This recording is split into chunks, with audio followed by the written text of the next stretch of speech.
Good day. I'm Tim Renick, Senior Vice President at Georgia State, speaking to you from downtown Atlanta. I want to talk a little bit about the kind of steps we can take to support the students who have been left behind in higher education. Georgia State over the last decade has gotten the reputation of being an innovator. We use data, as you heard from Bridget, quite intently to try to support students who don't tend to succeed at other institutions. I'm sometimes asked, how did you come up with these innovations that you've become known for? And the answer is, we didn't really set out to innovate. We set out to serve the students we enroll. Georgia State was once a majority white institution as recently as 20 years ago. We're now one of the largest MSIs, minority serving institutions in the country, with over 75% of our students being non-white. We have one of the largest Pell populations in the country. This spring semester, we enrolled over 29,000 Pell students in a single term at Georgia State. And these students have particular needs. Most of our students are working. About 85% of our students have jobs while they're enrolled at Georgia State. And what this has forced us to do over the last decade is to innovate, to try to find ways to break through some of the age-old traditions in higher education that don't work for the kind of students that a place like Georgia State enrolls. This has been true in the area of communication. Our students don't have the ability to come in to offices and wait in line to get help. They need quick communication, they need accurate information at a moment's notice. And so in 2016, we became one of the first schools in the country to launch an AI-enhanced chatbot for communication purposes. What we did is built up a knowledge base of thousands of answers to commonly asked questions by students. Now they can text in 24/7 any question they have about office hours, about the FAFSA, about registration issues, about verification, and so forth.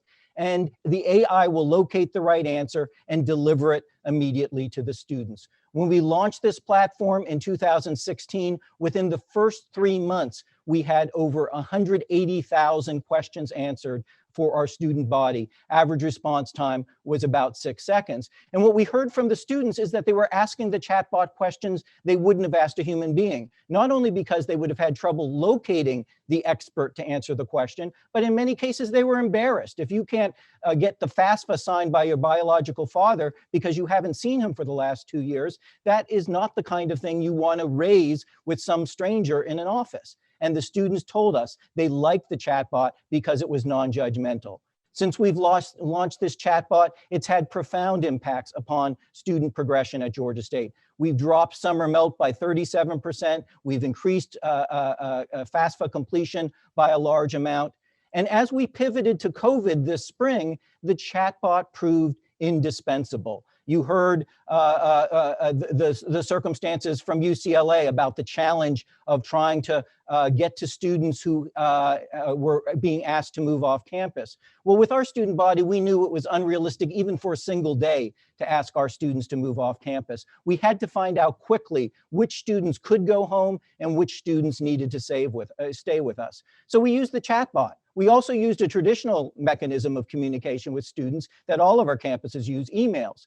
And we sent out the day that we were notified by the state of Georgia that we had to ask students to leave, a message saying, can you leave or do you need to stay? 24 hours later, that email was only opened by 14% of the students. Within 10 minutes, we had 2,000 responses on the chatbot. And within 8 hours, 86% of the students had responded. This is the kind of mechanism we need to provide for working students, for busy students, and so forth.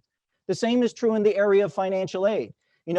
Back in 2010, we saw a growing phenomena at Georgia State. As we were raising our retention rates, we had more and more students who were in their senior year stopping out right before graduation. At first, we couldn't figure out what was going on. Why were these seniors dropping out a semester away from completing their degrees? We found out because we enroll so many low-income students, a lot of our seniors were running out of eligibility for their aid. And only about 30% of these students ever came back and completed their degree, even though they were academically eligible and on track. So in 2011, we launched a program that was seen as very innovative at the time, a microgrant program where students don't have to apply. They don't submit any application. We use data and analytics to identify the students who are about to be dropped from their classes because they can't cover their bill, who have financial holds on their account and so forth. And we just put the money in their accounts, up to $1,500 in any given semester. We have found this to be a very efficient way of cutting through the clutter. Anytime you put an application in front of students, you will only get the most empowered students to complete the application. By identifying students by their need from a data perspective, we're able to touch students who in the past were getting passed over and never getting the aid. And now almost 87% of the students who receive one of these grants is graduating within 2 semesters. We've given 19,000 of these grants out since 2011. Well, what happened under COVID was a very similar circumstance where we had an emergency assistance fund available for students starting at the end of March, where they could apply for aid, food insecurities, housing insecurities, and so forth. We only got about 3,000 students over the last 4 months to apply via that pathway. We also used data to identify students who we knew were struggling because they had unpaid balances. They had large amounts of unmet need. The data showed that they were facing financial hardships. By that mechanism, we were able to distribute almost 35,000 grants. The third and final example I'll share with you is in the area of advising, where 10 years ago, we were losing almost 6,000 students a year, not because they weren't academically qualified and not because they couldn't pay. They were just walking away from Georgia State, and we didn't understand why, what was throwing them off path. So we engaged in a big data project. We looked at 10 years of Georgia State data, analyzed the patterns of what kind of academic behaviors predate students dropping out of Georgia State. We found over 800 statistically significant behaviors, 800 behaviors that correlated in a statistically significant ways to students dropping out of flunking out of Georgia State. And for almost 8 years now, we've been tracking every single Georgia State student every single night for any one of these risk factors. When one is triggered, the very next morning, an advisor gets the alert and they have 24 hours to reach out to the student who just committed some kind of risky behavior. What are these risky behaviors? They're the types of things that go on all the time across our campuses. It's students underperforming, for instance, in the first course they take within their major. We found in our data, even a student who gets a C in their first political science course, if they're a political science major, is at grave risk for not graduating on time from Georgia State. Instead of sitting back passively and doing nothing, we now reach out and immediately talk to that student and try to get the student the resources they need so they can succeed. We do this at scale. Over the last 12 months, we've had over 100,000 proactive outreaches by our academic advisors to our students based on alerts coming out of this platform. And when we pivoted to entirely online this past March due to the pandemic, we added some new alerts. Now we're tracking every student on a daily basis for their logons to make sure they're logging on to their online platforms and for the depth of their participation in their online courses. So how long are they logged on, how frequently for each class and so forth. And we're generating alerts that go directly on a day-to-day basis to the advisor who is assigned to that student. Since we pivoted online in end of March, we've had over 21,000 advisor outreaches to our students that were based purely on these new alerts, identifying students who are struggling. In many cases, they weren't having academic problems, as you've already heard from the panel. In many cases, these were issues of food insecurity or technology issues and so forth. And our advisors served as kind of concierge to connect our students to the resources they needed across campus. What did this intervention have as far as an impact is concerned?